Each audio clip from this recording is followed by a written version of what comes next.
Halo Sobat Investor, kembali lagi berjumpa di program The Editorial yang akan membahas tajuk utama pemberitaan yang tersaji di idxchannel.com dan IDX Channel TV bersama saya Faisal, redaktur pelaksana idxchannel.com. Sobat Investor, bagaimana kabar Anda hari ini? Bagaimana pula aktivitas investasi Anda sejauh ini? Masih bertahan di pasar saham atau sudah taking cash sebagai pilihan? Ya Sobat Investor, kondisi geopolitik terkait perkembangan terkini dari perang Amerika Serikat dan Israel melawan Iran terus menjadi salah satu sentimen penting yang membawa pengaruh besar terhadap dinamika pasar saham, baik domestik maupun internasional. Terbaru jutaan warga Amerika Serikat secara serentak turun ke jalan pada Sabtu 28 Maret 2026 kemarin dalam sebuah gerakan demonstrasi nasional dengan mengangkat slogan No Kings sebagai respon atas gaya kepemimpinan Presiden Donald Trump yang dinilai otoriter dan diktator. Aksi protes ini digelar usai Trump untuk sekian kalinya mengklaim kemenangannya atas perang melawan Iran dan berdalih bahwa negeri para mullah tersebut telah hancur dan tak berdaya usai kekuatan Angkatan Laut, Angkatan Darat, dan Angkatan Udara yang dilucuti sepenuhnya oleh AS. Namun klaim tersebut untuk kesekian kalinya juga dibantah oleh pihak Iran lewat berbagai pernyataan resmi dan juga beragam sindiran yang menunjukkan masih kuatnya kekuatan militer Iran sejauh ini. Di lain pihak, di tengah aksi saling klaim tersebut, Trump justru seolah mendapat serangan dari dalam negeri sendiri. Lewat aksi demonstrasi yang mengecam gaya kepemimpinannya yang digambarkan justru lebih sebagai seorang raja ketimbang presiden sebuah negara demokratis.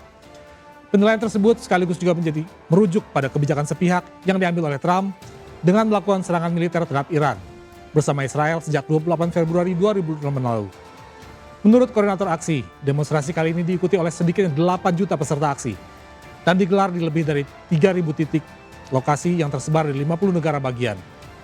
Aksi demonstrasi ini tercatat sebagai gerakan akar rumput yang ketiga kalinya dalam setahun terakhir, sekaligus menunjukkan kegeraman warga AS atas sikap dan kebijakan Trump yang seringkali dinilai semena-mena tanpa mengindahkan aspirasi masyarakat secara luas.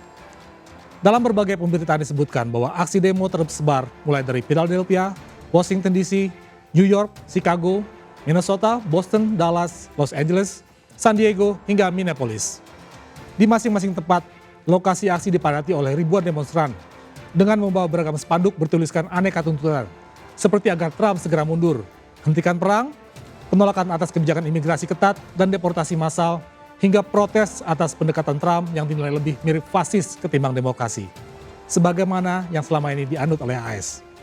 Tak hanya warga biasa, aksi ini juga diikuti oleh sejumlah public figure dan para pejabat penting AS. Misalnya saja aktor senior Robert De Niro yang menyebut keberadaan Trump justru mengancam kebebasan dan keamanan warga AS. Lalu juga Gubernur Minnesota yang menilai bahwa sebagai presiden sebuah negara yang menganut sistem demokrasi, Trump justru seolah melanggengkan praktik-praktik otoritarianisme. Tak hanya itu, Senator Bernie Sanders juga menyoroti sikap Trump yang disebutnya telah berbohong tentang perang Iran dan berupaya memanfaatkannya sebagai panggung politik agar dapat terpilih kembali sebagai Presiden AS pada periode selanjutnya. Menurut Sanders, apa yang dilakukan Trump jelas-jelas melanggar hukum internasional dan tidak ada pembelaan yang bisa membantah hal tersebut. Besarnya gelombang protes ini tak lepas dari kegalauan yang mulai merebak di kalangan masyarakat AS atas jumlah isu yang dinilai tak seharusnya terjadi jika Trump tidak bertindak semena-mena dan diktator. Salah satu isu utama yaitu sikap keras Trump atas para imigran, yang mencapai puncaknya lewat aksi arogan seorang agen Immigration and Custom Enforcement atau ICE yang menembak mati seorang perawat bernama Alex Pretty saat mengikuti aksi terkait isu imigrasi di Minnesota pada Januari 2026 lalu.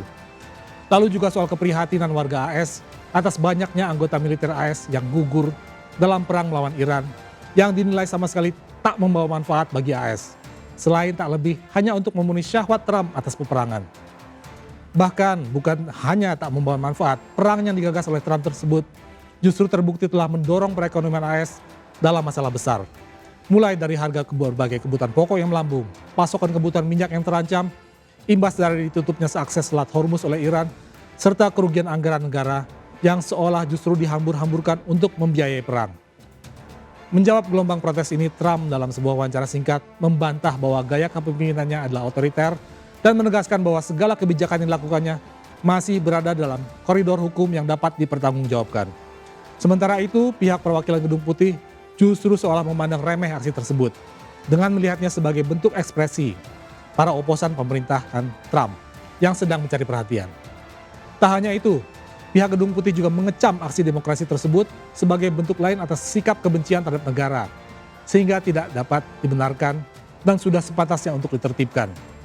Di lain pihak, para pendukung Trump dari Partai Republik juga terlihat menggelar aksi tandingan yang digelar di Dallas dan West Palm Beach dengan kembali mengangkat jargon khas Trump yaitu Make America Great Again atau MAGA. Kondisi semakin menguatkan polarisasi di tengah masyarakat AS jelang pemilihan presiden untuk periode selanjutnya. Terlebih setelah beberapa hari lalu, Trump juga secara terang-terangan menyerang para lawan politiknya dengan menyebut Partai Demokrat sebagai musuh utama negara. Sebuah polarisasi yang semakin memantik gesekan di lapangan dan memancing bentrok antara sesama masyarakat. Jadi semakin tidak terelakkan. Misalnya saja yang terjadi di depan gedung federal, di mana ribuan massa aksi mencoba menerobos dengan merobohkan pagar pembatas gedung yang kemudian disikapi oleh aparat keamanan dengan menembakkan gas air mata demi membubarkan kerumunan massa. Tak hanya itu, aparat kepolisian juga dilaporkan telah melakukan sejumlah penangkapan terhadap para peserta aksi yang tidak mau membubarkan diri. Tak hanya di dalam negeri, gelombang demonstrasi menentang Trump juga mulai merebak di sejumlah kota besar di dunia, seperti di Amsterdam, Madrid, dan juga Roma, dengan isu utama tentang begitu jumawanya Trump, hingga tidak lagi mengindahkan hukum internasional dengan terus-menerus ikut campur terhadap kedaulatan negara lain, seperti yang telah dia lakukan di Kuba, Venezuela, Greenland, hingga berbagai belahan negara lain di dunia. Dan juga kini yang sedang dilakukannya terhadap Iran.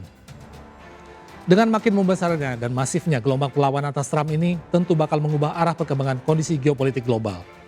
Dengan mengandaikan bahwa klaim kemenangan yang disampaikan Trump itu benar-benar terjadi, kuatnya tekanan ini bisa saja membuat peta politik jadi berbalik arah.